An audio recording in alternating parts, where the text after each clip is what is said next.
समाज की जिस प्रकार से जम्मू कश्मीर में जो हमला हुआ है, उसमें न किसी दल को पूछा गया, न किसी माने क्या तुम राजनीतिक किसी पार्टी के हो, किसी जाति के हो। वहां सिर्फ ये पूछा गया कि तुम हिंदू हो। यानी एक अगर मुसलमान है तो उसको नहीं मारा जाएगा, हिंदू है तो उसको मार दो। तो ये स्पष्ट होता है कि ये आतंकवाद जो है इस्लामिक और ये हिंदू सनातन का पर जो है नष्ट करने का जो है एक षड्यंत्र था, जो काम किया है, जो निंदनीय कृत्य हुआ है और बड़ा ही विचारणीय हुआ है। हर जगह, हर शहर में अगर परिस्थिति को देखा जाए बिल्कुल ईमानदारी के साथ, आप जो सुरक्षित हैं वो अपनी बात अलग बात है कि हम कहाँ सुरक्षित हैं। आप अपने क्षेत्र में सुरक्षित हैं, जहाँ ऐसी बस्तियां नहीं हैं या जहाँ ये लोग नहीं हैं वहाँ आप सुरक्षित हैं। परंतु उन बड़े शहरों में देखिए जहाँ उस शहर के मोहल्ले खाली हो रहे हैं, उनकी क्रियाकलापों को देखिए, उनकी गतिविधियों को देखिए, उनके व्यवहार को देखिए, उनकी विचारधारा को देखिए, उनकी सोच को देखिए, और हम निरंतर उसको नजरअंदाज करते हुए अपना ध्यान नहीं दे रहे हैं। आप जो कार्य कर रहे हैं, जो अपने परिवार को, बच्चों को, समाज को, इस देश को जो भी कर्म कर रहे हैं इसके लिए, लेकिन आने वाला समय क्या आएगा, क्या रहेगा, इस पर आज हम चिंतन करते हैं। हम बिना किसी उत्तेजना के, बिना किसी व्यक्तिगत सोच के, एक स्वच्छ सोच और राष्ट्र का और हमारे समाज का हित और उन जगह का एक विशाल हृदय के रूप में कि हाँ ये स्थिति और समाज क्या किस दिशा में जा सकता है, हमें क्या करना चाहिए, जो आज परिस्थिति देख रहे हैं लगातार, उसका समाधान कैसे, हम क्या संभल सकते हैं, इस पे हमारे जो मन में विचार आते हैं वो विचार हमें एक दो दो मिनट में रखना है।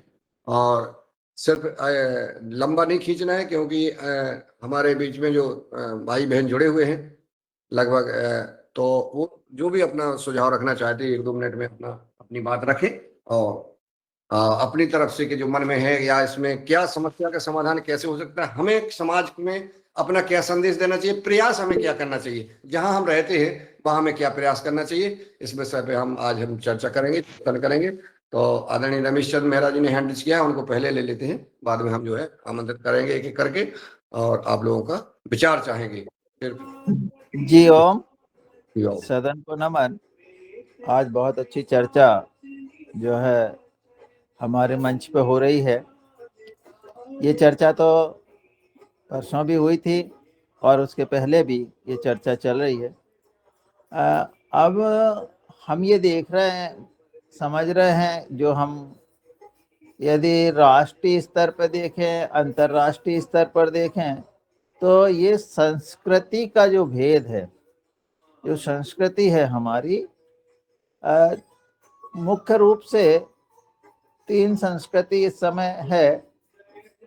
एक है ईसाई संस्कृति जो पश्चिम देशों में है, एक है इस्लाम संस्कृति जो मध्य एशिया, भारत और पूर्व एशिया में है, और एक है बुद्ध संस्कृति। ये 3 संस्कृति, बाकी जैन भी है और दूसरे भी है, पर उनका उतना वो प्रभाव नहीं है। बुद्ध का अपना है, उनकी भी जनसंख्या बहुत है, परंतु जो 2 संस्कृति है, ना कभी हमने देखा कि हिंदू संस्कृति में किसी को प्रलोभन से या भय दिखा करके उसमें लोगों को सम्मिलित किया जाता है, ऐसा नहीं होता। और ना ही ऐसा बुद्ध संस्कृति में होता है, बौद्ध में। परंतु ये 2 संस्कृति ऐसी है जो अपने आप को बढ़ाने के लिए दंड भेद, साम दाम, ये सब अपनाती है। और इसमें हम देखते हैं कि अर्थ सबसे ज्यादा जो है वो महत्व रखता है, और अर्थ के माध्यम से वो सपोर्ट करते हैं और सपोर्ट करके लोगों को अपने साथ जोड़ते हैं। तो इस तरह से ये संस्कृतियों के भेद के कारण और अपनी अपनी संस्कृति को बढ़ाने के चक्कर में ये सारी चीजें हो रही है, और उसके कारण फिर ये जो घटनाएं होती है, ये केवल ना केवल हमारे देश में बल्कि पूरे जहाँ जहाँ भी ये संस्कृति के लोग हैं, वो आपस में एक दूसरे से आगे निकलने की होड़ में, जनसंख्या बढ़ाने की होड़ में इस काम में लगे हुए हैं। उदाहरण के लिए चाहे अब आप देखेंगे तो बर्मा से भगाए जा रहे हैं, इटली से भगाए जा रहे हैं, यूके से भगाए जा रहे हैं, अमेरिका से भगाए जा रहे हैं, और ये सब केवल इनके जो कृत्य है, जो महिलाओं के प्रति इनकी जो भाव है, अपने आप को जो, अपनी संस्कृति को जो श्रेष्ठ मानते हैं, ये भाव है, इस कारण ये सारी समस्याएं हो रही है, ऐसा मेरा मानना है। जी ओम। जी, बहुत बहुत शादीबाद आदरणीय रमेशन मेहरा जी। और आपने संस्कृति, अर्थ और जनसंख्या, इन 3 बिंदुओं पर आपने जो मार्गदर्शन दिया है, चिंतन किया है। निश्चित जनसंख्या वृद्धि हो रही है उनकी लगातार, और अर्थ अगर जो है इनका अर्थ से जो है इनको दूर रखा जाए, वो अर्थ हमसे ही प्राप्त हो रहा है, उनका अर्थ हमसे प्राप्त हो रहा है, जनसंख्या अपनी कर रहे हैं वो, और ये संस्कृति में भेद है, वो निश्चित उनकी विचारधारा दूषित है। तो अगला अनुभव और अपना विचार प्रदान करने के लिए मैं आदरणीय अशोक पटेल जी को ही आमंत्रित करता हूं कि वो आए और अपना सूक्ष्म में अपना सुझाव रखें। क्या इस देश में कैसे शांति हो सकती है, क्या समस्या, इसका समाधान हो सकता है, हमारे समाज कैसे सुरक्षित हो सकता है? आदरणीय अशोक पटेल जी। ओम, धन्यवाद आपको, बोलने का मौका दिया आपने। इस देश में शांति हो सकती है भाईचारे से। नफरत से नफरत पैदा होती, प्यार से पैदा होता है प्यार। क्योंकि ये देश 400 साल तक तो मुगलों का गुलाम रहा और 200 साल तक अंग्रेजों का गुलाम रहा। इस गुलामी को दूर करने में हमारे देश की बहुत से स्वतंत्रता संग्राम सेनानियों ने योगदान दिया, लेकिन हर चीज में राजनीति रही धीरे धीरे। और गांधी जी ये समझते थे, यहाँ राजा महाराजाओं का ये देश था, और इस देश में, अपने देश में जो अभी भी बोल रहे हैं कि मुसलमानों की जनसंख्या 25% है, 30 करोड़ मुसलमान, और उनको पूरे संवैधानिक अधिकार प्राप्त है। जो एक सामान्य नागरिक है वैसे ही अधिकार प्राप्त एक मुसलमानों। तो इतनी जनसंख्या होने के बाद अगर इस देश में कोई ऐसी कोई घटनाएं होती है, कुछ भी इस प्रकार की कोई घटनाएं होती है, तो वो देश के लिए शुभ नहीं मानी जाएगी, क्योंकि राष्ट्र प्रमुख है। राष्ट्र रहेगा तो सब कुछ रहेगा। अपन कोई ऐसी हरकत करते हैं देश में कि आपस में दंगा छिड़ जाए या कर जाए, तो देश गृह युद्ध के जाल में फंस सकता है। और गृह युद्ध के जाल में जो देश फंस गया, वो देश नष्ट होने में देर नहीं लगती। जो सभी राजनीतिक दलों को बुद्धिमानी से इन सभी सिचुएशन को संभालना चाहिए, और कोई ऐसी चीज देश में नफरत का वातावरण नहीं होना चाहिए। वातावरण इतना उजागर मत करो, आपके दिल में है वो दिल में है, और आपके मन में जो करना है, आपको जो कानून बनाना है, जो भी करना है वो करो। लेकिन आज अपन देखते हैं ऐसी डिबेटें चलती है कि उसमें आदमी का खून खुल जाए और आपस में आदमी लड़के मर जाए। तो ये स्थिति अच्छी नहीं है देश के लिए।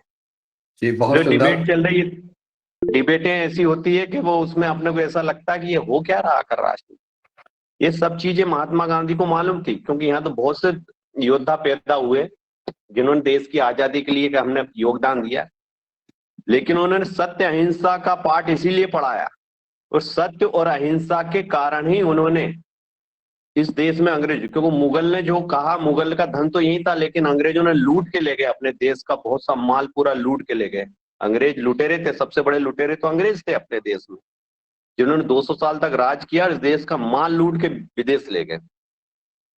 और गांधी जी ये जानते थे ये सब चीज।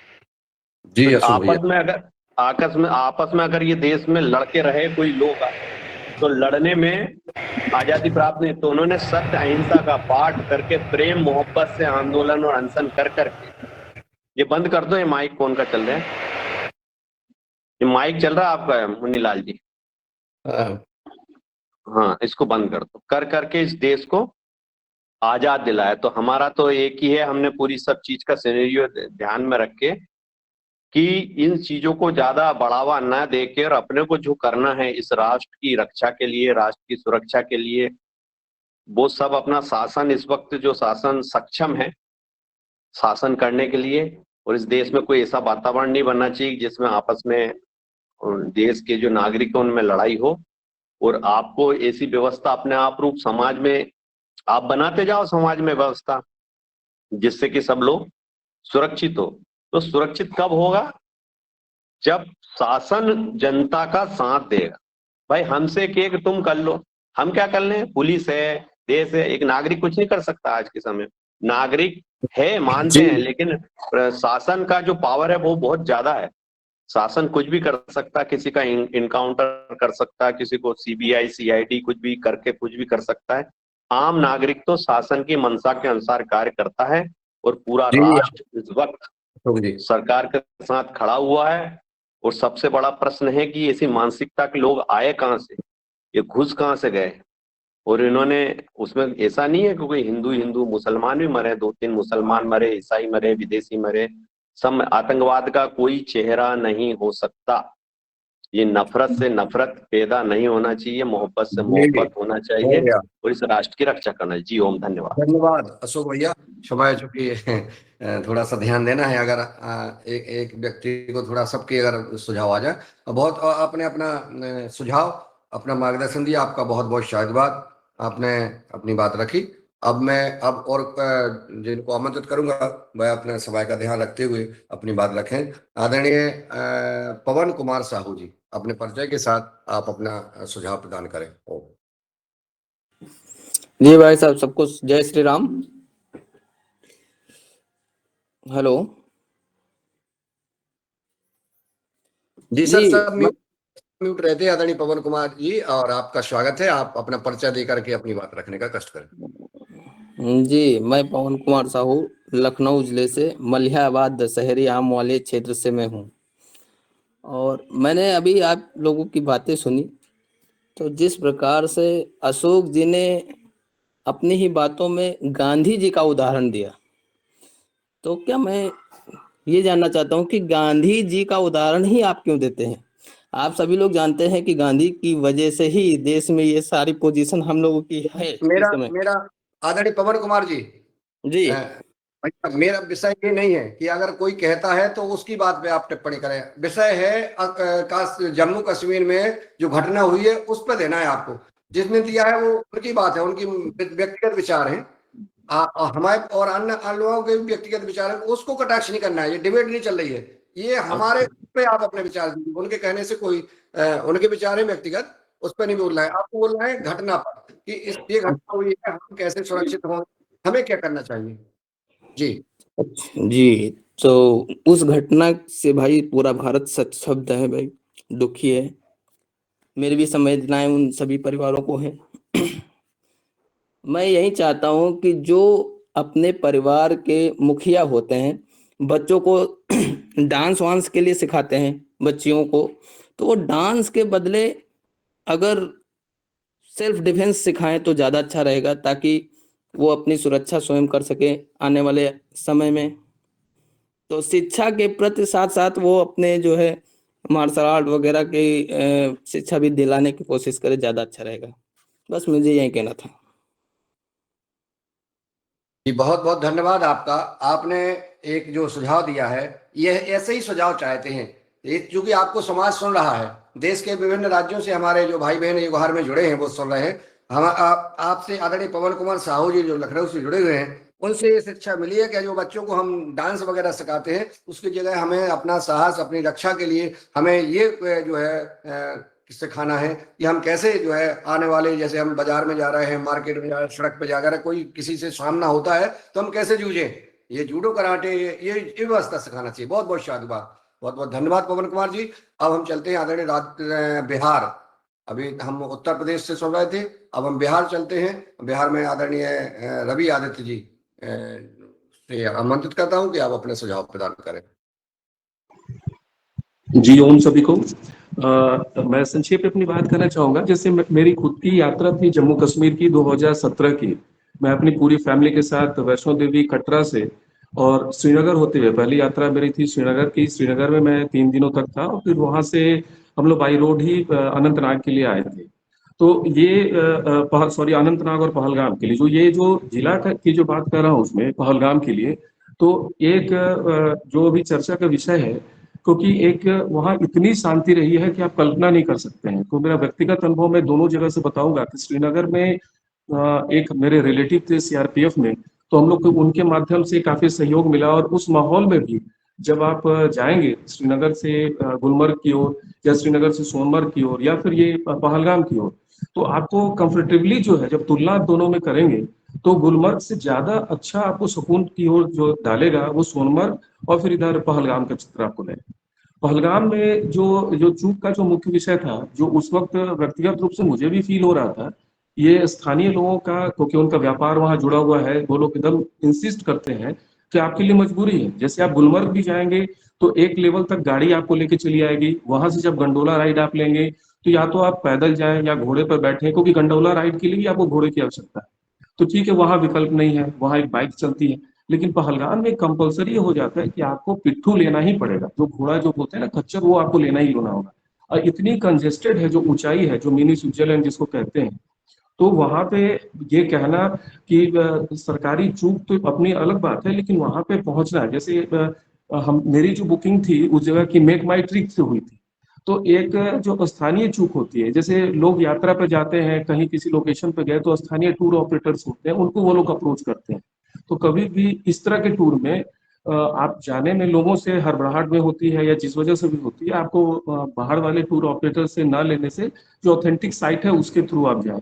दूसरा होता है कि सरकार के साथ जो अभी आप देखेंगे कि अमरनाथ की यात्रा मुख्य रूप से जो बालटाल या पहलगाम होके जाती है बाबा बर्फानी की यात्रा में, तो ये एक बेस कैंप होता है पहलगाम का क्षेत्र। तो वहाँ सुरक्षा बहुत जबरदस्त होती है। मैंने हम लोग जो घटना अभी देख रहे हैं वो खुला मैदान है। अभी तो फोटो मेरे लैपटॉप पे था, हम आप लोग को दिखाते हैं उस मैदान को, जो फोटोग्राफ्स वगैरह है। तो एक इतनी खूबसूरत जगह है और नाम के आधार पे भी है। जो नाम भी जो जिला होता है पहलगाम का अनंतनाग है, जो अनंत का मतलब ही होता है कि काफी ज्यादा, और नाग जो झीलों के लिए इतना सुंदर जो झरना होता है ना, इतना सुंदर सुंदर जो व्यू है, जी, जो फाउंटेन आदरणीय तो बहुत सुंदर। आदरणीय रवि आदित्य जी, बहुत सुंदर आप जो है आपने यात्रा की उसका आप वर्णन करने लगे हैं। आपका चूंकि आगे सुनेंगे आप एक दिन यात्रा का, सिर्फ उस घटना पे आज हमें समाज को क्या सुधार करना चाहिए, प्लीज ये अपने मार्गदर्शन दें। जी, मैं तो बस ये कहना चाहूंगा इसमें कि एक तो सबसे पहले टूर ऑपरेटर्स लोकल ना रखें, आप ऑनलाइन साइट से लें। और जैसे हम लोग कहीं भी जाते हैं तो एक व्यक्तिगत सूचना भी प्रयास करें सरकार को देने का, क्योंकि उस जगह पर कभी भी आप अपनी तरफ से एक सेल्फ डिफेंस नहीं ले सकते हैं। कोई आपको AK-47 लेके अगर आपको आपको टच करने आएगा तो भागने की भी जगह नहीं है। जो घाटी जिस तरह से है, आप एक मैदान समझे ऊपर नीचे है तो आप भाग भी नहीं सकते। तो पहला एक ही चीज है कि एक लोकल ऑपरेटर्स को हमेशा अवॉइड करना चाहिए। और व्यक्तिगत रूप से भी जब जाएं तो स्थानीय पुलिस वगैरह को बताएं, क्योंकि गवर्नमेंट बदलने के बाद से ये बदलाव बहुत जरूरी है कि एहतियातन आप अभी जाए। अभी भी यात्रा लोग शुरू कर दिए वहां, लेकिन अपने तरफ से प्रिकॉशन लेना बहुत जरूरी है। अगर आप जा रहे हैं किसी भी लोकेशन पे, वो पहलगाम हो या सोनमर्ग गुलमर्ग कोई भी हो, अपने तरफ से एहतियात ये जरूरी है। जी जी, बहुत बहुत धन्यवाद। तो वहां से मिलिट्री कितनी दूर है? वो पहलगांव के वो ग्राउंड से मिलिट्री कितनी दूर थी? अशोक जी, अभी आप रुकेंगे, अब आप नहीं बोलेंगे। आपको हमने इसलिए सबसे पहले बुला दिया है प्रभु, अभी हमें और लोगों से भी चर्चा करना है, अब आपको सुनना है। आदरणीय रवि आदित्य जी ने अपनी यात्रा में सजगता की बात कही है, और हमें सजग रहना है, हमें कैसे वहाँ किसके साथ किस सहयोग लेना है, इस पर आपने प्रकाश डाला। आपका बहुत बहुत धन्यवाद। जी मुनीलाल जी, क्षमा चाहूंगा, लेकिन मैं अशोक जी की सवाल का जवाब देता हूँ।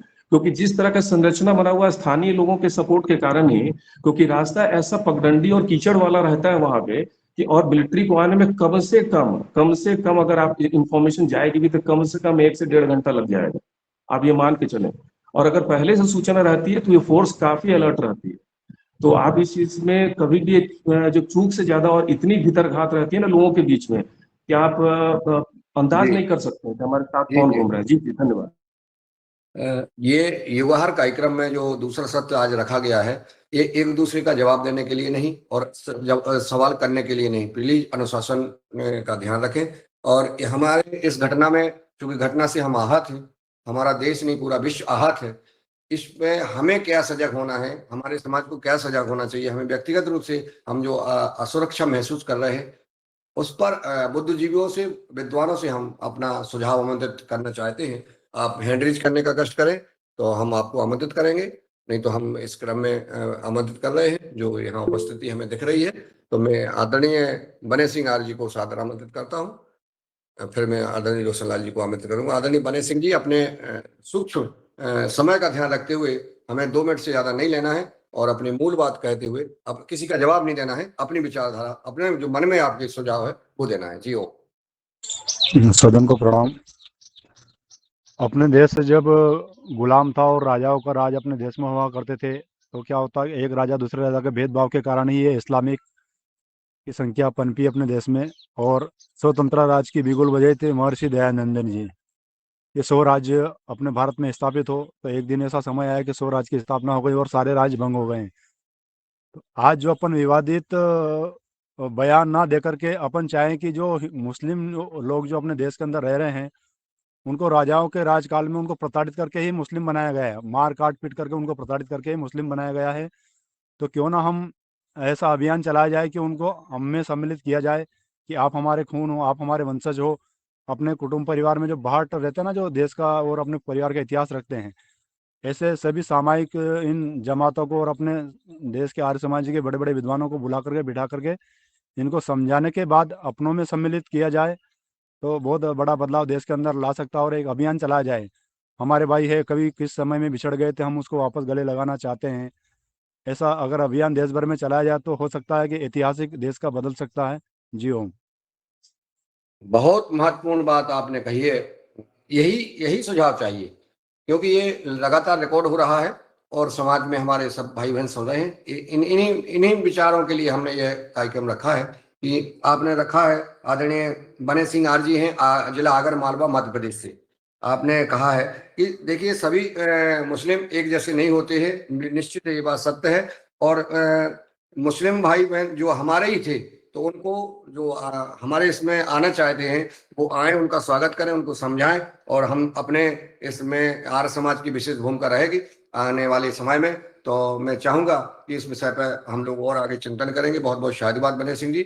अब आदरणीय डॉक्टर रोशनलाल रावत जी, छिंदवाड़ा मध्य प्रदेश से केबी के प्रमुख है, आपका स्वागत है, वंदन और अभिनंदन। आप अपना।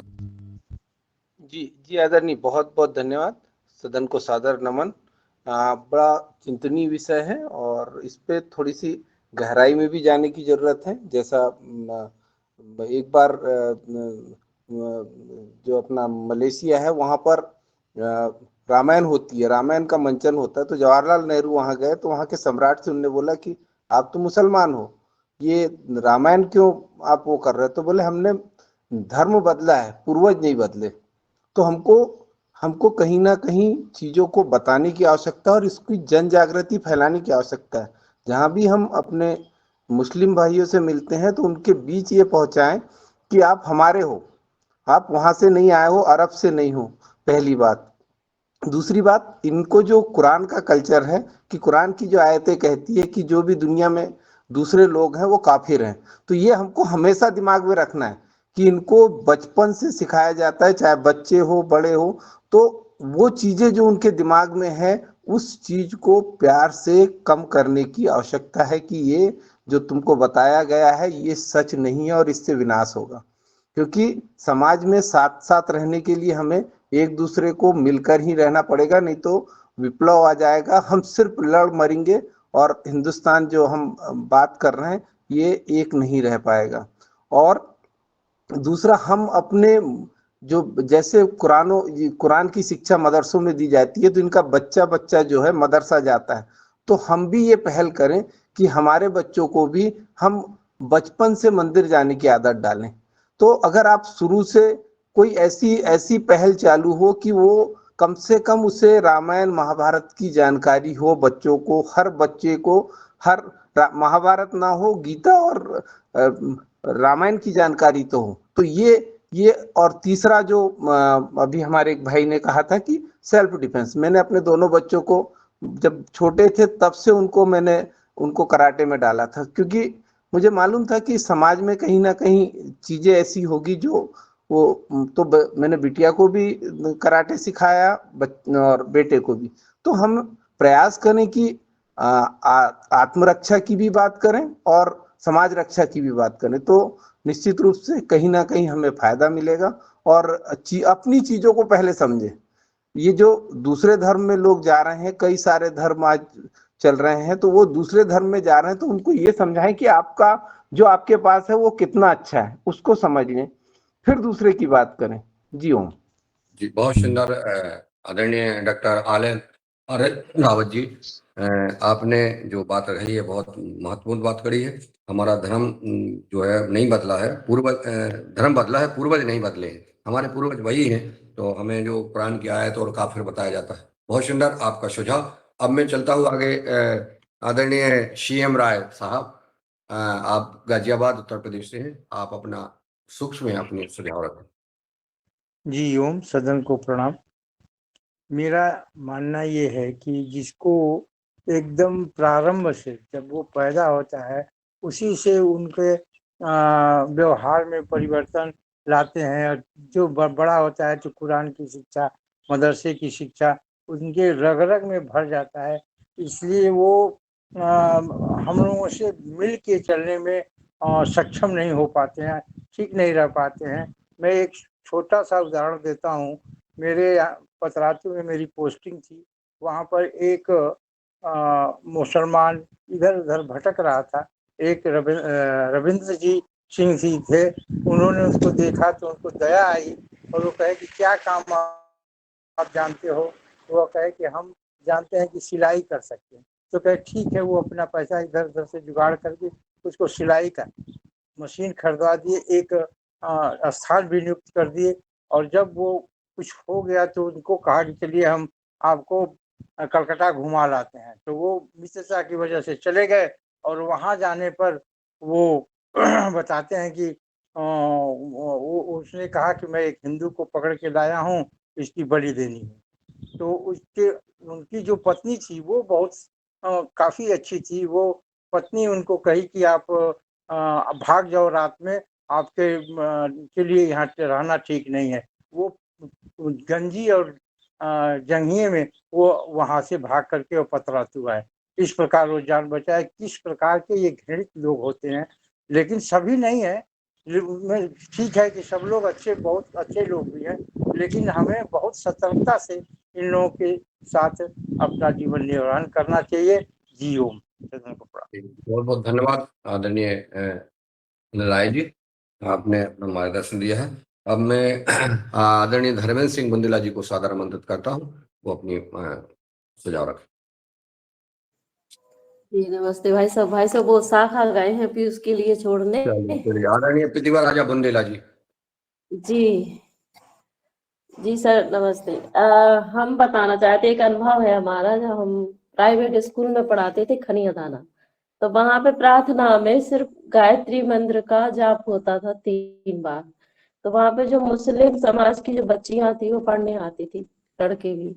तो उन्होंने जब गायत्री मंत्र का जाप किया तो पता नहीं उन बच्चियों ने, 3 बच्ची थी आयशा नाम करके और 2 और, उन्होंने यानी मीट मांस मछली ये सब खाना बंद कर दिया था। चाहे उनके ईद हो, कोई त्योहार हो, तो उनकी जो माँ थी वो हम लोगों के पास आए। बोले आप मना करती हैं बच्चों को? हमने नहीं, बिल्कुल नहीं, पूछ लो बच्चों से। तो फिर उन्होंने बताया कि हमें इच्छा नहीं होती खाने की, इसलिए हम नहीं खाते। तो हमने ये देखा कि हमारे जो मंत्र है, गायत्री मंत्र जी सबसे अच्छा प्रभावशाली है। अगर कहीं शिक्षा पद्धति में कुरान वगैरह जैसे उर्दू जैसी चीजें हटा करके और हमारे शास्त्र संगत जो मंत्र हैं प्रभावशाली, अगर उन्हें जोड़ दिया जाए तो इनके मन परिवर्तन हो सकते हैं। ऐसा मेरा सुझाव है। बहुत महत्वपूर्ण सुझाव दिया आपने आदरणीय प्रतिभा राजा बुंदेला जी, अति महत्वपूर्ण। आपका बहुत बहुत शादुबाद। हमारी जो शिक्षा है, शिक्षा में हमें शास्त्र अनुसार जो है मंत्र और जो है उनको जो अगर हम सिखाते हैं बच्चों को तो निश्चित बच्चों में परिवर्तन आएगा। आपने परिवर्तन का उदाहरण भी दिया, आपको बहुत बहुत शादुबाद। इसी प्रकार की जो है हमें सुझाव चाहिए ताकि हम क्या कर सकते हैं, समाज में हमारा क्या कर सकता है। और मैं सरस्वती पुत्र दिनेश जी को आमंत्रित करता हूँ उत्तराखंड से, वो आए और अपना मार्गदर्शन प्रदान करें। जी आदरणीय, धन्यवाद। ये जो चर्चा चल रही है और आपने संचालक के रूप में जो लिमिटेशन स्वयं के लिए रखी हैं, जो लक्ष्मण रेखा रखी है, वो बहुत ही ज्वलंत भी है। और क्योंकि हम चाहते हैं कि टिप्पणियां अन्य लोगों के साथ साझा करना, लेकिन आपने लक्ष्मण रेखा खींची है, इसलिए अपने ट्रैक पे चलेंगे। और जो घटना घटी है, वास्तव में अभी संदेश और मैसेज सभी जगह यही होना चाहिए कि आतंकवाद का कोई धर्म नहीं होता है। आतंकवादी आतंकवादी होते हैं, क्योंकि अगर हम दूसरी जगह जाने लगे, दूसरी बातें करने लगे, तो वास्तविकता सामने आ जाएगी। इसलिए एक ही मंत्र है कि आतंकवाद का धर्म नहीं होता है, और जो इस आतंकवाद को सामने ला रहा है, उसका निस्तानाबूद करना ज़रूरी है।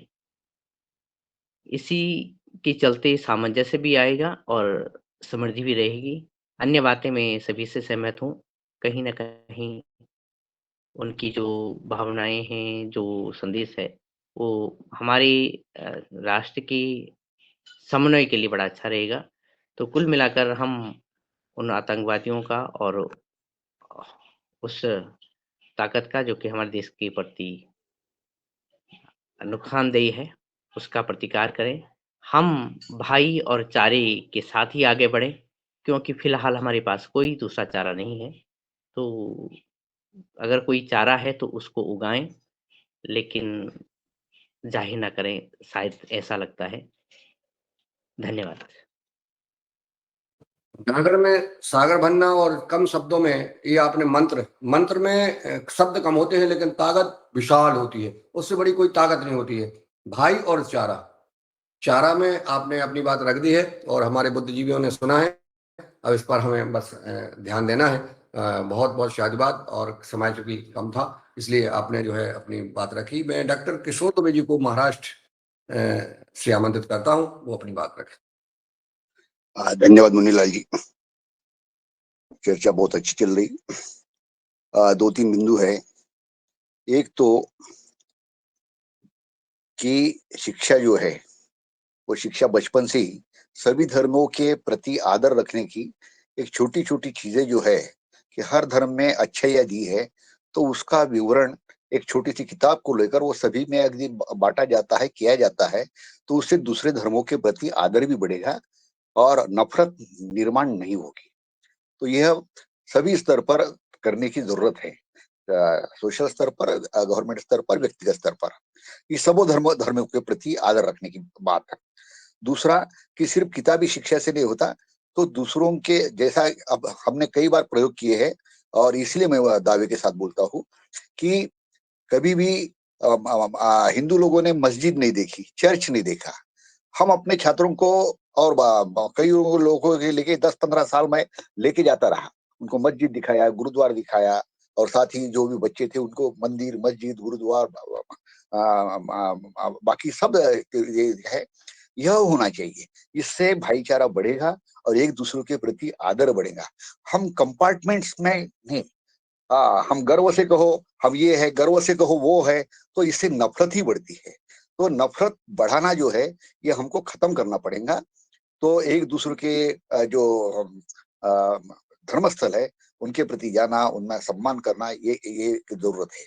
और तीसरा महत्व का बिंदु है कि जो जैसा कि अब पहलगाम में हुआ, 26-28 लोग मारे गए, अब उसके लिए युद्ध हो रहा है, युद्ध की एक भूमिका बन रही है। युद्ध का सबका पूरा दुनिया का इतिहास देखोगे तो युद्ध में दो ही लोगों की बहुत बर्बादी होती है, एक छोटे बच्चे और महिलाएं। युद्ध किसी भी स्तर का हो, तो युद्ध को टालना चाहिए। युद्ध को टालने के लिए ही ये जो चीजें हैं उनको हम करें, नहीं तो नफरत का दामन नफरत से ही बढ़ेगा। ऐसी स्थिति कभी निर्माण न हो। इसलिए अभी तात्कालिक स्तर पे हम अपने मोहल्ले में इसमें हिंदू मुस्लिम सिखाई ऐसे चर्चाएं करें, इकट्ठे आए, और भाई हम जो जो ये आतंकवाद है उसका हम साथ नहीं देंगे। ऐसा मिलजुल के यदि हम उसके चर्चाएं होती है, उसका पोस्टर बैनर्स बनते हैं, प्रेस कॉन्फ्रेंस होती है, तो उससे एक अच्छा संदेश देश में जाएगा कि हाँ भाई हम सब लोग मिलके हैं, सब धर्मवासी मिलके हैं। तो यह संदेश जाने की जरूरत है। इसलिए इससे आपस में जो नफरत है वो खत्म हो जाएगी। धन्यवाद जी, धन्यवाद आदरणीय डॉक्टर साहब, आपने अपना मार्गदर्शन दिया। और यह बात सत्य है कि युद्ध से निश्चित विनाश होता है और हमारी माताएं बच्चों बहनों का बहुत ज्यादा क्षति होती है। वह इसको टाला जाए और भाईचारा कायम किया जाए, धर्म स्थलों पर आदान प्रदान आना जाना बनाया जाए, इस आपने सुझाव दिया। अब मैं चलता हूँ नई दिल्ली, आदरणीय डॉक्टर कुसुम भारद्वाज जी को आमंत्रित करता हूँ कि वो आए और वो भी अपना सुझाव प्रदान करें।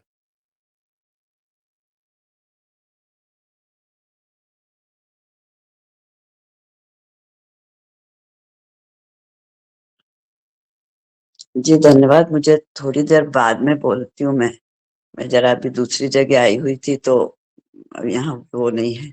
थोड़ी देर बाद में मैं बात करूंगी। आप अन्य भाई को आमंत्रित करें। डॉक्टर कल्पना खोटले जी, आदरणीय कल्पना साहू जी। जी धन्यवाद। और सभी को सादर प्रणाम। मैं ये कहना चाहूंगी कि ये बात बिल्कुल सही है कि हम अपनी संस्कृति को बचाएं और दूसरे धर्मों का सम्मान करें। विभिन्न कथाओं के माध्यम से जहाँ पर एक बड़ा जन समुदाय जाता है, जैसे कि धीरेन्द्र शास्त्री जी के पास जाता है या प्रदीप मिश्रा जी के पास जाता है, तो छोटे-छोटे जन-जन तक हमें ये जागृति फैलानी है कि हम हमारे बच्चे जो कि पश्चिमी संस्कृति की ओर भाग रहे हैं, उनको हम अपनी संस्कृति की शिक्षा शुरू से ही दें, बचपन से ही दें और दूसरे धर्मों का सम्मान करें, तभी बात बनेगी। जी धन्यवाद। बहुत सुंदर, कम शब्दों में अपनी बात रख दी। हमें दूसरों के धर्म का सम्मान करना है, अपनी संस्कृति की रक्षा करना है, अपने विचारधारा पर अटक रहना है और अपने बच्चों को संस्कार देना है। बहुत सुंदर। आदरणीय कल्पना साहू जी भोपाल मध्य प्रदेश से थी। अब मैं चलता हूँ झारखंड।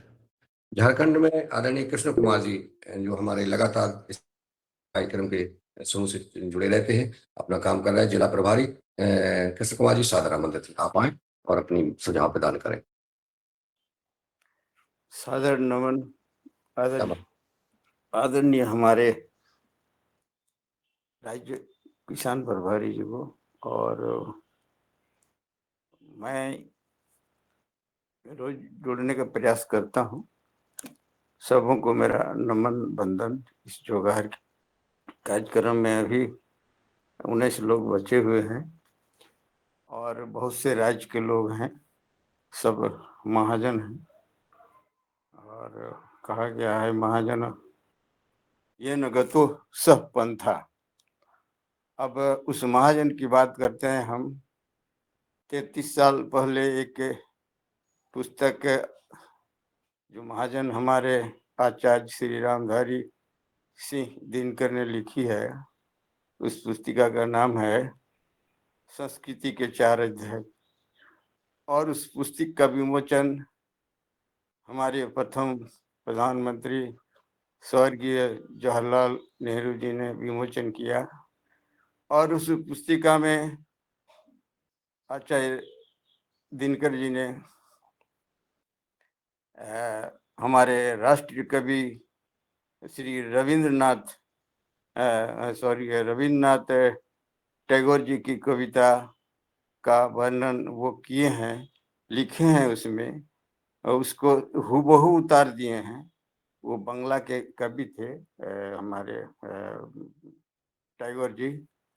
तो उसमें उद्धृत ये है कि बंगला में है, तो आप लोग बंगला और संस्कृत थोड़ा बहुत मिलता जुलता है, आप लोग समझ जाएंगे, नहीं तो मैं प्रयास करूंगा उसको, चाहेंगे आप तो अनुवाद करने के लिए कि हेथाय आज, हेथाय अनाज, हेथाय द्राविड़, हेथाय चीन, हेथाय शौक, हेथाय हून, हेथाय दौल, एक देहे होलो विलीन। कहने का अर्थ है यहाँ हमारा भारत जो है उपनिवेश बना, बहुत देशों के लोग आए कहिए, या लुटेरा आए, या विदेशी आए, आक्रमणकारी आए, आतंकी आए, लुटेरा आए, जो उपाधि हम लोग दें, लेकिन आए, वो लोग आए और चले भी गए। लेकिन चले गए उसका पता है तो सिर्फ एक ही का पता है कि अंग्रेज लोग चले गए, बाकी लोग कहाँ गए, और गए तो गए कहाँ गए। और 1947 में वो चले गए और बहुत सारे वो अच्छे बुरे संस्कार छोड़ के चले गए और बहुत सारा कुछ लेकर के भी चले गए। तो अब गए तो कहाँ गए, तो ये हमारे रविन्द्रनाथ टैगोर जी का कथन है, जिसको आलोचना समालोचना करने की बात है सदन में नहीं, ये तो उसमें लिखे हुए हैं और उसकी व्याख्या तो आप लोग करेंगे मन में। तो वो लोग गए कहाँ, हमारे देह में विलीन हो गए। शक, हून, दल, मुगल, पठान, गाने का कोई इतिहास नहीं है, सब हमारे रग रग में मिले हुए हैं। अब बात है कि अब हम लोग तो सहिष्णुता इसलिए हैं, हमारा संकर नस्ल के हमारा ब्लड हो गया है। तो इस तरह से जो अभी जो कार्यक्रम हमारा विभत्स घटना हुई, उस घटना में हम लोग इतना धैर्य पूर्वक पेशेंस रख के चर्चा और वार्तालाप कर रहे हैं, ये उसी की देन है कि हमारा ब्लड, हमारा खून, हमारा संस्कार मिला जुला संकर नस्ल का हो गया है। हम लोग बहुत मिले संस्कार से पढ़ रहे हैं। तो इस तरह से ये व्याख्या तो बहुत देर लगेगा, बहुत समय लगेगा। आप तो हम शॉर्टकट कर देते हैं। मैं आप लोगों से अनुमति चाहता हूँ, इसको आप लोग मंथन कीजिएगा। और ये पुस्तिका मैं पढ़ा था उस लाइब्रेरी से जाकर के, आचार्य ले रहा हूँ, तो माफ कीजिएगा, आप लोग इसको मंथन कीजिएगा। धन्यवाद। धन्यवाद कृष्ण कुमार जी, आपने अपनी बात रखी। अंग्रेज आए थे, चले गए, बाकी लोग कहाँ गए, और ये आपने अपनी विषय रखा। आपका बहुत बहुत शादिवाद। अब मैं चलता हूँ आदरणीय उत्तर प्रदेशी हमारी बहन ऊर्जावान मिथिलेश सिंह जी मुजफ्फरनगर से जुड़ी हुई हैं। मैं उनसे चाहूंगा कि अपनी बात सुझाव प्रदान करने का कष्ट करें, समय का ध्यान रखें। आदरणीय मिथिलेश सिंह जी। जी, सदन को नमन वंदन। और बहुत संक्षिप्त शब्दों में मैं यही कहूंगी कि हमें शिक्षित होने की आवश्यकता है और अपने धर्म की दृढ़ता हम बनाए रखें, लेकिन सम्मान सभी का करें। सम्मान से वही है कि नफरत पैदा नहीं होती, लेकिन उस भ्रम में भी ना रहें कि जैसे कि बहुत से लोग सेकुलर जो होता है, क्योंकि हर मुस्लिम आतंकवादी नहीं होता, और लेकिन हर आतंकवादी होता ही मुस्लिम है, ये हमें स्मरण रखना चाहिए। जी ओम। इसी के साथ में अपने शब्दों को विराम देती हूँ। कितनी महत्वपूर्ण बात कर दी आदरणीय मिथिलेश सिंह जी, और यही होना चाहिए कि लंबी बात ना कहते हुए बिल्कुल आपने शॉर्ट स्वीट कह दिया है कि हमें सम्मान सबका करना है, सारी चीजें हैं, लेकिन सजगता इतनी आवश्यकता है क्योंकि हर आतंकवादी मुसलमान होता है। अब आप अपना विचार रखें, अपने सजग रखें, अपने बहुत सुंदर। अब मैं चलता हूँ पुनः झारखंड, और ओंकार नाथ जी वहां से जुड़े हुए हैं। मैं चाहूंगा ओंकार नाथ जी अपना सुझाव, अपना विचार प्रदान करें। अगर आवाज पहुंच रही हो ओंकार नाथ जी तक, अनम्यूट कर ले। शायद नहीं पहुंच रही है। अब मैं चलता हूं पतंजलि उपपीठ हरिद्वार, वहां से हमारे आदरणीय पवन कुमार जी जुड़े हुए हैं, उनका मार्गदर्शन चाहेंगे। तो मैं आदरणीय पवन कुमार जी को सादर आमंत्रित करता हूं, वहां अपना सुझाव प्रदान करें।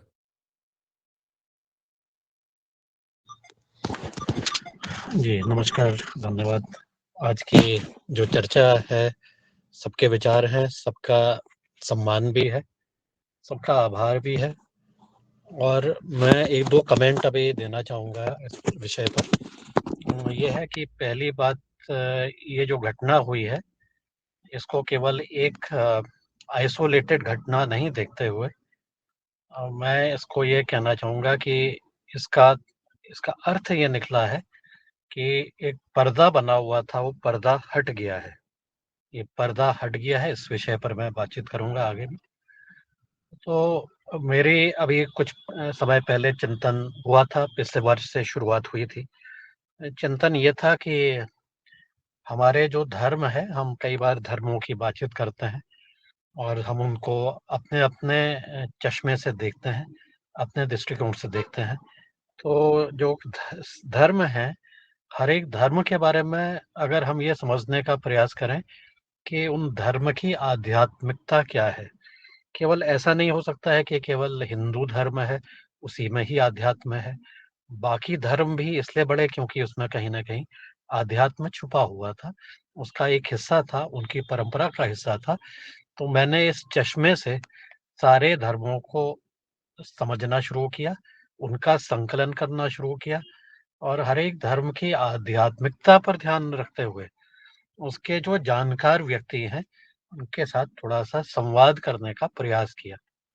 ये संवाद पूर्ण रूप से सफल नहीं हो पाया। यह संवाद आंशिक रूप में ही सफल हो पाया, क्योंकि एक मेरे जो जिनको हमने दिया वो लिमिटेड थे, लिमिटेड लोगों के साथ ही संवाद करने का प्रयास किया। तो उसके उपरांत मैंने उसको केवल अच्छाई के चश्मे से देखने का प्रयास किया कि हर एक धर्म में की जो अच्छाई है, अच्छाई में आध्यात्मिकता जो छुपी हुई है, तो हर एक धर्म की अच्छी बातें बहुत कुछ हैं। लेकिन इसी चीज़ को जब हम प्रैक्टिकल रूप में आते हैं, उसको इम्प्लीमेंट करने के दृष्टिकोण से आते हैं, तो हर एक धर्म में कुछ न कुछ खराबियाँ भी छुपी हुई हैं।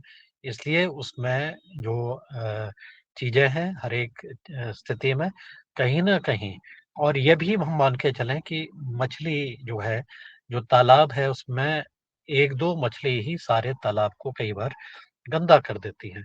तो इस दृष्टिकोण से अगर हम देखते हैं, तो हम ये बिल्कुल दावे के साथ ठोक बजा कर के कह सकते हैं कि प्रत्येक धर्म में अच्छे लोग भी हैं और खराब लोग भी हैं। केवल मतलब जो है समस्या उसकी संख्या से है और उनके गठजोड़ की है। तो अभी की जो घटना है, उसको जो मैंने कहा था कि पर्दा हमारा हट गया है, वो पर्दा इसलिए हटा क्योंकि पहली बार ऐसा जो कांड हुआ, वो कांड आपका अगर हम 7 अक्टूबर की घटना देखें, तो वहाँ पर भी इसी तरह से वहाँ पर भी कत्लेआम हुआ, नरसंहार हुआ और कई सैकड़ों लोगों के साथ संहार हुआ। उसके बाद जो विपक्ष के जो दूसरी तरफ से कार्रवाई हुई है, उसको हम आज भी देख रहे हैं और उसको भी हम एक्सपीरियंस कर रहे हैं। तो ये जो पर्दा हमारा हट गया है, ये पर्दा को हटने के जो संदर्भ है, वो इस घटना का जो संदर्भ है, उसके आधार पर जो बाकी लोग इससे अनछुए हैं, उनका दायित्व और उनके कर्तव्यों की तरफ बोध करने की एक बात निकल कर के सामने आ रही है। और मैं इसको देखता हूँ, तो मैं ये भी देखता हूँ कि हमारे टीवी चैनल्स में, सोशल मीडिया में कई तरह की डिबेट्स हो रही हैं, पक्ष-विपक्ष, निष्पक्ष तीनों तरीके से ये सारी की सारी घटनाएं, कितने उनके चिंतन, उनके अपने अपने तरीके, और उसमें जो जहाँ जहाँ पर भी इस तरह की घटनाओं के विरोध में या समर्थन में जहाँ जहाँ पर ये घटनाएं हो रही हैं, उससे भी हमें सीखने की ज़रूरत है, उसमें भी हमें कार्य करने की ज़रूरत है, उसके प्रति भी हमें समझ बनाने की ज़रूरत है कि जो घटनाएं जहाँ जहाँ पर हो रही हैं, उनका असली मकसद क्या संवेदना है या राजनीतिक है। तो ये इस घटनाक्रम को अगर हम समझने का प्रयास करते हैं, तो हमारा चिंतन और ज़्यादा प्रगाढ़ हो करके ये, और जहाँ तक कि अब हम चलते हैं कि इस घटना में जो सबसे ज़्यादा प्रभावित हुए परोक्ष रूप से डायरेक्टली, वो वहाँ पर वो पर्यटक हुए, और भारतीय देश की जो संस्कृति है, जो मिली-जुली संस्कृति है, जो 80-90% सही में आते हैं, उनके उनके प्रति उनके मन में जो रोष पैदा हुआ है और जो मन में चिंतन पैदा हुआ है, उसके प्रति क्या वो अब केवल धरना प्रदर्शन करके साथ ही कुछ और भी रूप में क्या वो संगठित हो रहे हैं, या वो कह रहे हैं कि नहीं, ये केवल सरकार का ही काम है। मेरा ये मानना है कि ये सरकार का काम बिल्कुल नहीं है, क्योंकि सरकार के पास चाहे असीमित पावर क्यों नहीं हो, लेकिन उन असीमित पावर का उपयोग अगर 10% को मदद करने के लिए होता है, तो फिर वो भी सरकार किसी काम की नहीं होती है। आप इस घटनाक्रम को मुर्शिदाबाद की घटनाओं के साथ, ऐसे अन्य जगह की घटनाओं के साथ भी देख सकते हैं कि किस प्रकार से वहाँ पर व्यवस्था होने के बाद, सरकार होने के बाद भी वहाँ पर किस प्रकार के कार्य किए जाते हैं। तो ये चीज़ों को हमें अब समझने की ज़रूरत है कि 80-90% जो लोग सही हैं, वो क्या आपस में किस प्रकार से संबंध उनके बन रहे हैं? क्या वो मिल-जुल कर के अपने बीच की जाति, धर्म, भेदभाव इनको हटाने का प्रयास भी कर रहे हैं, या केवल चर्चा तक ही सीमित है? क्योंकि जब आप रियल दुनिया में जा रहे हैं और अपने किसी नेता के साथ मिल रहे हैं, तो आप फिर उसी धर्म पर, उसी जाति पर, उसी मज़हब पर अपने आप को पोलराइज़ करता हुआ देखते हैं, और आप नहीं भी चाह रहे हों, तब को आपको मजबूरन उस व्यवस्था के साथ रहने के लिए मजबूर रहना पड़ता है। ऐसा भी मेरा चिंतन है, ऐसा भी मैंने देख रखा है कई बार। तो हमारे सामने चाहे कुछ भी लोग कुछ भी कहें, लेकिन वो अपने उसमें वहाँ से हिल नहीं पाते हैं, वहाँ से नहीं कर पाते हैं। उसके बहुत सारे कारण हो सकते हैं। उसमें आपकी लॉयल्टी है, आपका पुराना इतिहास है, आपका पुराना बोलचाल है, आपका आपस में भाईचारा है। तो आप अ, हो सकता है कि हम डिबेट में कुछ भी करें, लेकिन वहाँ पर हम अपने मकड़ जाल में फँस करके ही रह पाते हैं, और चाहे हम अच्छा बोलें, चाहे हम बुरा बोलें, लेकिन काम आगे बढ़ नहीं पाता है। और इसमें हम ऐसी स्थिति में जब होते हैं, तो हम यह भी देखते हैं कि हमारे इस तरह के जो हम अगर हम कुछ बोल रहे हैं या कुछ सोच रहे हैं, तो उसको हम क्रियान्वित कैसे कर पाएँगे? अगर हम कहेंगे हम केवल सबका केवल सम्मान करें, लेकिन ये सम्मान भी हमेशा के लिए नहीं हो सकता है कि आप सम्मान करते रहें और अगला आपको या आपके भाइयों को या किसी तरह से आपके और चीज़ों से उसको प्रभावित कर रहा है। इसको आपको आस-पास के अपने उसको देखने की ज़रूरत है। हमें अपने आस-पास देखने की ज़रूरत है, और उसके प्रति हमें अपनी तैयारियों को भी करने की ज़रूरत है कि अभी तो हम इससे प्रभावित नहीं हैं, डायरेक्टली तो नहीं हो रहे हैं। हो सकता है कि इनडायरेक्टली कोई चाल चल रहा हो, इनडायरेक्टली कोई और गतिविधि हो रही हो, जिसके प्रति हम अनभिज्ञ हैं, हमें जानकारी नहीं है। तो आज का समय पर तो मुझे यही कहना है कि हमें बहुत सजग होकर के अपने वातावरण को देखना है, अपने कार्यों को देखना है, और हमें उस 80-90% लोगों का ही साथ देना है, और वो 10% जो है, उसके प्रति बहुत ही ज़्यादा सावधानीपूर्वक काम करने की, या उसको समझने की, या उसमें न्यूट्रल होते हुए रहते हुए भी अभी अगली चालों को समझने की ज़रूरत है। और यथासंभव हमारे जहाँ पर भी सरकारी व्यवस्थाएँ हैं, जहाँ पर भी वो निष्पक्ष रूप से कार्य कर रही हैं, वहाँ पर उनका सहयोग देने की भी ज़रूरत है।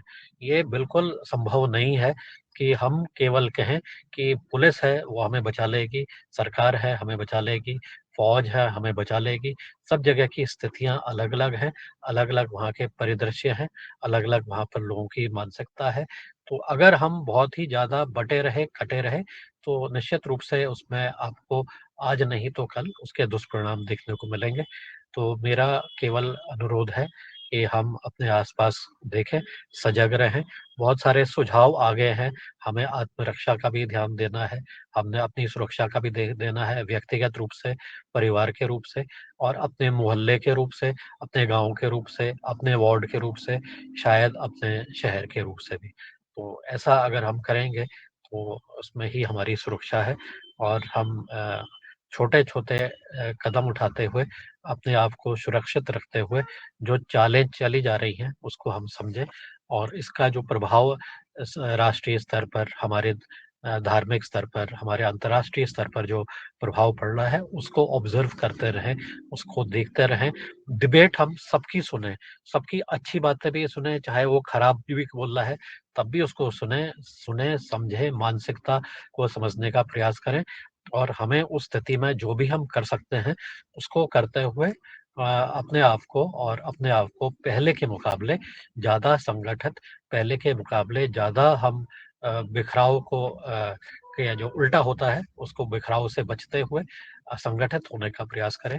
ऐसे ही प्रयासों से ही शायद हम अपने आप को आगे अपनी समझ और अच्छी तरह से विकसित कर सकते हैं।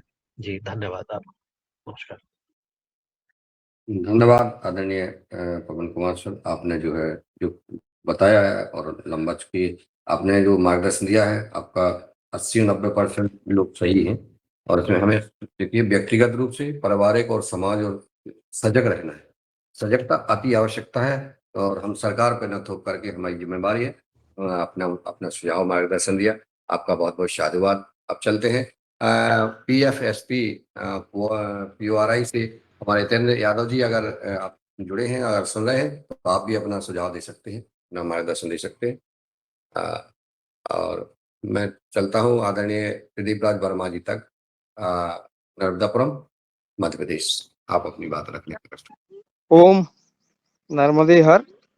मैं अभी बेंगलोर से लौट के आया, 5 मिनट हुए घर में आए हुए और मैंने कार्यक्रम सुन रहा था। मैंने महसूस किया कि सब लोग बोल रहे हैं कि हमें भाईचारा का भी ध्यान रखना चाहिए, और मेरा ऐसा मानना है कि हमारे को अभी अपनी संस्कृति और धर्म को पुनर्निर्धारित करना चाहिए और अच्छे से उसका कड़ाई से पालन करना चाहिए। और जो हमारी संस्कृति के साथ या हमारे धर्म के साथ अच्छे से कार्य करेगा उसको तो हमें सम्मान करना चाहिए, नहीं तो हमें क्या जरूरत सम्मान करने की दूसरे धर्म को। जो हमारे धर्म और संस्कृति को छेड़ रहे हैं उसको मिटाने पे तुले और हम उनका सम्मान करें, ये तो बात ठीक बिल्कुल मुझे नहीं लगती। दूसरी बात, हमें निश्चित रूपेण जातिवाद को खत्म करके और संवाद बना के आपस में बिल्कुल एकजुटता दिखानी होगी, अन्यथा सरकार के भरोसे रहने से कोई मतलब नहीं। सरकार कहाँ काम करेगी? सरकार का काम सिर्फ आपकी रक्षा ही करना नहीं है, सरकार का काम बहुत से हैं। सर ने भी यही बोला अभी। और हमें सबसे पहले तो हमें संस्कृति को निर्धारित करना है। कल मैं बेंगलोर में एक कार्यक्रम में था, मैंने देखा वहाँ पे कि जितना भी डांस वगैरह हो रहे थे वो सब मतलब कहने में बड़ी शर्म आ रही है कि हिंदू महिलाएं कर रही थी पूरे के पूरे, और मुस्लिम महिलाएं भी थी, उन्होंने ना तो बुर्का हटाया था अपना और ना वो किसी ने डांस किया था। इवन क्रिश्चियन महिलाएं भी थी उस कार्यक्रम में, उन्होंने भी इतनी पूर्णता से डांस नहीं किए। ये कहाँ जा रही है हमारी संस्कृति? हम जब तक निर्धारित नहीं करेंगे उसके बाद मुझे नहीं लगता है कि इस तरह के आक्रमण को हम रोक सकेंगे। हम कड़ाई के साथ पालन करना पड़ेगा और कड़ाई के साथ रहना पड़ेगा, अन्यथा पृथ्वीराज सिंह चौहान के समय से लेकर अभी तक हम सिर्फ और सिर्फ ये कर रहे हैं कि उन्होंने उठा ले गए, हम आक्रांता आए और हमारे यहाँ के लोगों के साथ बलात्कार कर दिया, ये कर दिया, वो कर दिया। ये तो जब तक हम अपने आप को मजबूत नहीं बनाएंगे ये घटनाएं होती रहेंगी। बस शायद किसी को बुरा लगा हो तो क्षमा करें। बहुत सुंदर आपका जो आपने मार्गदर्शन दिया है आदरणीय वर्मा जी, आपका बहुत बहुत साधुवाद। यह सत्य है कि हम जो है अभी ठीक जगह दिशा में नहीं चल रहे हैं, हमें दूसरे समाज से भी शिक्षा लेना चाहिए। और अब मैं चलता हूँ आदरणीय बालाघाट, एक ऊर्जावान बहन प्रीता साकरे जी, आप अपना मार्गदर्शन प्रदान करने का कष्ट। चलो सुनीता सागरी तक आवाज नहीं पहुंची। तो ओमकार नाथ जी झारखंड से आपका हैंड रीच है, आपका स्वागत। जी सभी को नमस्कार। सबसे पहले तो ये जो दुर्घटना घटना हुआ है उसका घोर निंदा होना चाहिए, और अभी भारत का से तैयारी भी चल रहा है कि इसका हम जवाब देंगे, लेकिन ये तत्कालिक समाधान है। अस्थायी समाधान तभी हो सकता है जब इसके मूल में जड़ में जाएंगे। इसमें हम लोग को भी देखना पड़ेगा कि कोई जाति कोई धर्म खराब नहीं होता है, कोई संप्रदाय खराब नहीं होता है, उसमें रहने वाले व्यक्ति कुछ व्यक्ति खराब होते हैं, जिससे चलते वो धर्म संप्रदाय या जाति उसको बदनाम होता है। तो हमको हमारे मूल में देखना होगा कि लड़ाई का जड़ क्या है, और लड़ाई का जड़ में मुस्लिम धर्मों का सिद्धांत, उसमें उनमें का एक सिद्धांत यह है कि हम मुस्लिम धर्म ही सर्वश्रेष्ठ है, बाकी कोई धर्म नहीं है। तो वो सिद्धांत जब तक नहीं हटेगा तब तक ये जड़ ये आगे रोग फैलते रहेगा, और उसमें मुस्लिमों में उसमें नए नए युवा उसमें उग्रवाद की तरफ बढ़ते रहेंगे। तो मूल में हमारा जो इस तरह का जो सिद्धांत है उस पर हमको फोकस करना, उनपे हमारे मुस्लिम विद्वानों जो है उनको एक एकजुट होकर उनको प्रयास करना चाहिए कि उसमें हम नए सुधार करें। एक सुधार बहुत बड़ा प्रक्रिया होता है, जिससे हमारे संविधान में सुधार का प्रक्रिया दिया हुआ है, संशोधन का प्रक्रिया दिया हुआ है, उसी तरह हर धर्मों में सुधार का प्रक्रिया होना चाहिए। तो हमारे मुस्लिम स्कॉलरों को इसमें चिंतन करना चाहिए कि उसमें एक सुधार वाला प्रक्रिया हो, और एक सब धर्मों के साथ मिलकर चलने की जो भावना हो उसमें एक उनमें संशोधन करना पड़ेगा, तभी एक अस्थायी समाधान हो पाएगा। अभी मुस्लिम धर्मों कट्टरपंथियों का कब्जा है, उसमें लिबरल जो मुस्लिम है उसमें उनका योगदान नहीं हो पा रहा है। तो लिबरल जो भी मुस्लिम है उनको आगे बढ़ के और एक मुस्लिम धर्म एक सिद्धांत तय होना चाहिए कि सबको साथ मिलकर एक चलने की भावना हो, वो होना चाहिए, तभी एक स्थायी समाधान हो सकता है। लेकिन अभी तात्कालिक तो हम भारत को जवाब देना ही होगा। जी धन्यवाद। बहुत सुंदर, बहुत शानदार बात आदरणीय ओमकार नाथ जी। जो आपने कहा है कि इसकी जड़ क्या है, जड़ है उसका सिद्धांत, उनमें जो लिखा हुआ है उनके मुस्लिम धर्म में, वो उस पर वो चल रहे हैं। इसमें बदलाव बहुत जरूरी है, उसमें मुसलमान भाइयों को ही आगे आना चाहिए। बहुत, और ये जो घटना है उसका जवाब बहुत सुंदर आपने मार्गदर्शन दिया। अब हम चलते हैं राजश्री कुशवाहा जी, जबलपुर मध्य प्रदेश से है बहन जी। अगर मेरी आवाज आप तक पहुंच रही हो तो आप सादर आमंत्रित हैं, अनम्यूट कर ले और अपनी बात, अगर कोई मन में विचार है तो रख सकते, नहीं मन में है तो कोई बात नहीं, सुनते रहें। आगे आदरणीय रूप सिंह राजपूत जी, नर्मदापुरम मध्य प्रदेश से, अगर कोई विचार देना चाहते हैं तो सादर स्वागत है आपका, अनम्यूट करके आप अपनी बात रख सकते हैं। आदरणीय संतोष तिवारी जी, आपका स्वागत है। आदरणीय संतोष तिवारी जी, आप तक आवाज पहुंच रही हो तो आपका स्वागत है, आप भी अपनी बात रख सकते हैं। अगर रखना है कोई तो अनम्यूट कर सकते हैं, आपका स्वागत। आदरणीय भगवान सिंह सिंगारिया जी, रायसेन मध्य प्रदेश, आपका स्वागत। जी सदन को सादर नमन। मैं वर्तमान परिदृश्य के ऊपर में कुछ पॉइंट रखना चाहता हूँ जो निम्न है। प्रथम तो यह है कि हमको अपनी जो वाणी पर संयम रखना है, जिससे किसी तरह का विद्वेष ना फैले। अगला है, हम हमारे बच्चों को शुरू से ही धार्मिक शिक्षा देवें, उनको मंदिर ले जावें हमारे साथ में, शाम को संध्या आरती में उनको सम्मिलित करें, प्रतिदिन रामायण का पाठ हो घर में हमारे, उनको बैठा लें। इसके अलावा उनको सेल्फ डिफेंस की शिक्षा भी अनिवार्य रूप से दी जावे बच्चों को शुरू से ही। और साथ ही जो हमारी गुरुकुल शिक्षा पद्धति जो है नष्ट हो गई है, उसका पुनरुत्थान होना चाहिए। वो बच्चों को गुरुकुलों में प्रवेश की एक व्यवस्था की जावे। और जो बड़े बड़े हमारे व्यवसायी हैं जो सनातन धर्म के को मानने वाले हैं, उनके सहयोग भी इसमें गुरुकुलों की स्थापना में लेना चाहिए। और जो पुराने समय में अखाड़े थे उनका भी पुनरुत्थान होना चाहिए। वर्तमान में जिम वगैरह का बहिष्कार हो और अखाड़ों का पुनरुत्थान हो। और जो हम पर पत्थर गिर रहे हैं ना, वो हमको जगाने के लिए हमको सचेत कर रहे हैं कि जगा रहे हैं, लेकिन हम अभी भी शुतुरमुर्ग बने हुए हैं कि शुतुरमुर्ग जो है क्या है, तूफान आता है तो अपना सर जो है जमीन में घुसा लेता है, तो वो समझता है कि मैं तूफान से बच जाऊंगा, लेकिन तूफान को तो आना ही है। तो उस तूफान की हमको उसका उसके लिए लड़ने की क्षमता विकसित करना होगी। इसके अलावा सनातनियों में जो एक जाति प्रथा का जो विशेष हम लोग मानते हैं, तो उसको हम इसको सिर्फ चूल्हे चौके तक ही सीमित रखना चाहिए। बाकी जो है अदर व्यवहार में समस्त बिल्कुल रूप से इसको अवॉइड करना चाहिए। उनको अपना भाई है वो, क्योंकि यदि आप उनको अछूत मानेंगे या बहिष्कृत करेंगे तो वो अन्य धर्मों की ओर प्रेरित होगा, तो ये एक उसका एक जाना जो है एक दुश्मन पैदा करना है। वो वर्तमान परिस्थिति में यही ज्यादा हुआ है कि जो कन्वर्शन का मूल कारण यही रहा है। इसके अलावा जो भी हमको आर्थिक व्यवहार करना है वो सिर्फ सनातनियों से करें तो ज़्यादा अच्छा रहेगा, और मिशनरी स्कूलों का हमको बहिष्कार करना है।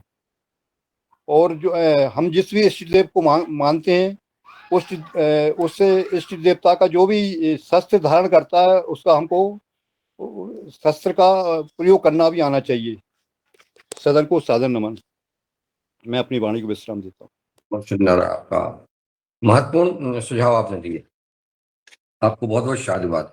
वाणी संयम और सत्संग शिक्षा और जो है आपका जो अखाड़े हैं और जाति प्रथा चूल्हे और चौके और व्यवहार शादी व्यवहार तक सीमित हो, आगे अन्य हर चीज में जाति प्रथा ना की जाए, उससे ना देखा जाए।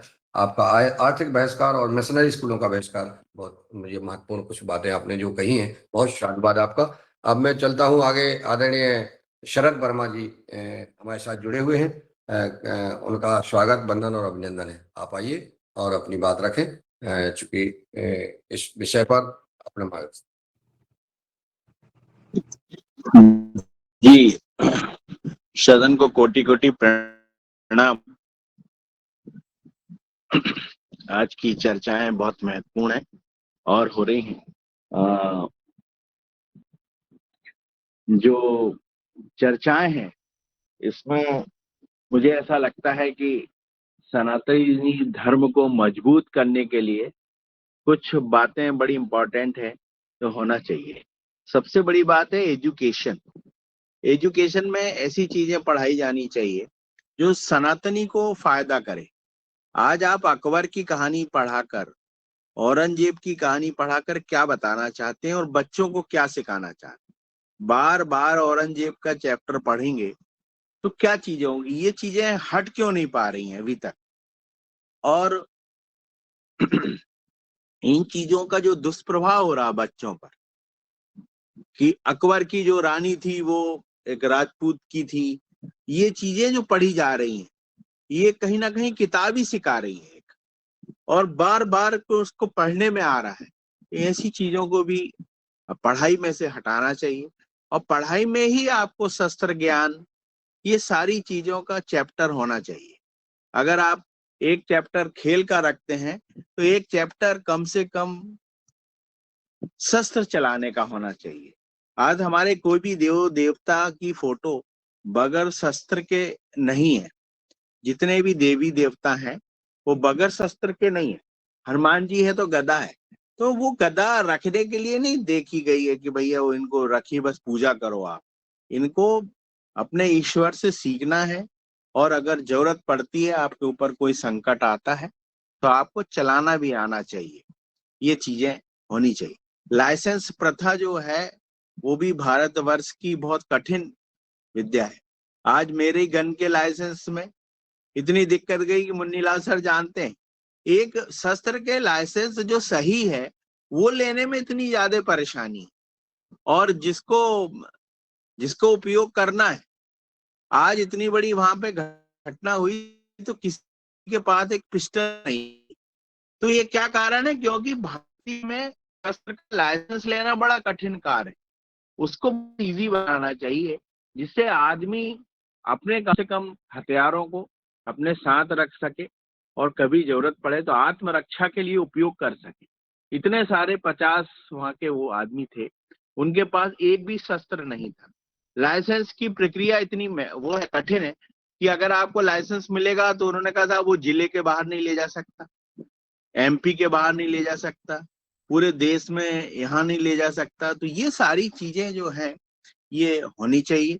जिस प्रकार एक गाड़ी का लाइसेंस आरटीओ चेक कर लेता है, वैसे ही गन के लाइसेंस को तुरंत चिप के माध्यम से या कैसे भी तुरंत चेक कर लेवे। लेकिन लाइसेंस बहुत इजी प्रक्रिया कर देना चाहिए और 18 साल से ऊपर के जो बच्चे हैं, नवयुवक हैं या दंपति हैं, उनको लाइसेंस रहना चाहिए। और खास करके महिलाओं को गन चलाने का भी विशेष नॉलेज होना चाहिए। आज हम लोग खेत में रहते हैं, तो मेरी धर्मपत्नी कंचन वर्मा भी 12 बोर चला सकती हैं, गन चला सकती हैं और बढ़िया आराम से वो गन का यूज कर लेती हैं। तो ये चीजें हैं, अपने घर की जो महिलाएं हैं उनको इतना आपको सिखाना चाहिए कि वो भी शस्त्र चला सके। जब हमने शुरू में मैंने कंचन को सिखाया तो वो पहले कुछ दिन काफी डरी कि ये गन कैसे चलाएंगे, क्या है। एक दो बार उनको बहुत परेशानी गई, लेकिन उसके बाद उन्होंने काफी सारी गन का यूज किया और वो सीखी। हमने कहा भाई देखो, आज हम लोग रह रहे हैं, कहीं गए, तुम्हें गन चलाना आना चाहिए। मेरे ख्याल जो शस्त्र के जो नियम है भारत सरकार के, वो नियम बहुत ही सरल कर देने चाहिए। आज जो बड़ी कंट्रियां हैं, अमेरिका है, यहाँ पे ये तुम्हारा लाइसेंस की जो सुविधा है वो बहुत इजी है। तो ये चीजें भी बहुत जरूरी हैं शस्त्रों के साथ। और पढ़ाई का बहुत महत्वपूर्ण बिंदु है कि पढ़ाई जो है वो बहुत ही सोच समझ के सारे बच्चों को सब्जेक्ट कराना चाहिए। आज गांव का बच्चा, गांव में जो पढ़ाई होती है 70% खेती होती है, लेकिन खेती का कोई सब्जेक्ट नहीं पढ़ाया जाता। आज 70% माँ बाप खेती कर रहे हैं गांव में, लेकिन खेती के विषय में कोई सब्जेक्ट नहीं है। खेती में एक इतिहास सब्जेक्ट है जिसका कोई यूज नहीं है। खेती कम से कम पढ़ाई ऐसी पढ़ाई कि उसकी सुरक्षा करे, उसके जीवन यापन को बढ़ावे। अब ऐसी पढ़ाई नहीं है, ना उसका जीवन चला पा रही, ना उसका सुरक्षा कर पा रही। ऐसी पढ़ाई क्या काम की पढ़ाई? इससे तो गुरुकुल की पढ़ाई अच्छी थी, वही लागू कर दे। तो भैया आप तो गुरुकुल ही पढ़ो, ये सारे स्कूल बंद कर दो जितने भी हैं। क्या मतलब के ऐसे स्कूल जिसमें जीवन की भी पढ़ाई नहीं हो रही? मान लो आज एक खेती वाले का, तो खेती की पढ़ाई होती ही नहीं, उसको मालूम ही नहीं है कैसे मैं अपने खेती में उपज लूं, क्या करूं, पढ़ाई नहीं। उसके बाद उसकी सुरक्षा का नंबर है तो वो पढ़ाई नहीं है उसके लिए कि वो अपने आप के परिवार बचाए कैसे। बहुत सारी ऐसी छोटी छोटी परेशानियां हैं जिनको निकाल। और अब हम लोग जैसे गायत्री परिवार से जुड़े हैं, तो बहुत सारे, तो हमारे हिंदू धर्म में भी जो बहुत सारी शाखाएं हैं, छोटी शाखाएं हैं, उन्हें भी सम्मान मिलना चाहिए और हर हिंदू को, हर हिंदू भाई का साथ देना चाहिए। मुझे आपका सम्मान करना है तो आप मेरा सम्मान करेंगे, ये फार्मूले के साथ चलना चाहिए। जी ओम, प्रणाम। जी धन्यवाद शरद वर्मा जी। आपने शिक्षा में कृषि और शास्त्र का प्रचलन और शास्त्र सिखाना और इतिहास महापुरुषों का पढ़ाना, और ये जो है आत्मरक्षा के लिए, और जो महिलाओं को, बहनों को शस्त्र चलाने की जो कंचन का आपने उदाहरण दिया है, कंचन को मैंने जो है गन चलाते हुए देखा है, और लगता है कि जो हमारे परिवार की सुरक्षा और महिलाएं जब आगे आएंगी ना, तो वही इतिहास पुराना। बहुत सुंदर आपका मार्गदर्शन रहा। आपका कल शादी विवाह वर्षगांठ थी, तो सभी लोग बाद में इसके बाद अपनी बधाई और शुभकामनाएं दे सकते हैं या लिख करके दे सकते हैं, क्योंकि हमें 5 लोगों को और सुनना है और इसको 10 मिनट में इस कार्यक्रम को समापन करना है, क्योंकि 8:06 हो गए। 8:15 तक हम 10 मिनट और सदन से प्रार्थना करते हैं कि इसको समय का अनुमति प्रदान करें ताकि हम सबको सुन सकें। जी आदरणीय हमारी डॉक्टर कुसुम भारद्वाज जी रह गई हैं, और हमारे आदरणीय उमाशंकर जी, और हमारी ऊर्जावान बहन हेमलता जी, हेमा जी, और यही लोग रह गए हैं। तो मैं चाहूंगा आदरणीय डॉक्टर कुसुम भारद्वाज जी अपना मार्गदर्शन प्रदान करें। जी बहुत बहुत धन्यवाद। संपूर्ण सदन को बहुत प्रणाम। बातें तो बहुत है, विचार भी बहुत हैं, और समस्याओं के पीछे कारण भी बहुत हैं। तो जाना है हमें पहले समस्या कहाँ से आरंभ हुई, जड़ कहाँ है, और आज हम किस स्थिति तक पहुंच गए हैं। इन सब बातों पर बहुत गहन विचार की आवश्यकता है। मैं बहुत संक्षिप्त में 2-4 बातें बस अभी कहूंगी। सभी हमारे योगार परिवार में जितने भी वरिष्ठ सदस्य जुड़े हैं, सब इन बातों को जान रहे हैं और जानते हैं और इन्हीं बातों को बोला भी है। सबसे पहले हमारी जो शिक्षा पद्धति है उसको पूर्ण रूप से परिवर्तन की बहुत आवश्यकता है। पिछले 200 सालों से जो शिक्षा में जो परिवर्तन और जो हमारे बच्चों को जो सिखाया गया है, और वही बच्चे जो आज सीनियर्स भी हो गए हैं, उनके संस्कारों में वही बात पड़ी हुई है कि बस केवल अहिंसा अहिंसा अहिंसा। केवल अहिंसा से काम नहीं चलेगा। हमारे ग्रंथों में, महाभारत रामायण में आप देख लीजिए, शस्त्र और शास्त्र दोनों की शिक्षा बहुत आवश्यक है। जैसे अभी भाई साहब ने बोला वो बिल्कुल 100% सत्य है कि हमारे हर देवता के पास में शस्त्र भी है और शास्त्र भी है। इवन गणपति जी जो बुद्धि के देवता है उनके पास भी शस्त्र है। हर देवता के पास में शस्त्र है। इसका मतलब ये थी कि हमारी शिक्षा पद्धति में इन दोनों बातों को अपनाना, कि हमको अपनी संवेदना भी रखना है, हमको दूसरों के प्रति सही भाव भी रखना है, परंतु आवश्यकता पड़ने पर हमको उनके नष्ट भी करना है।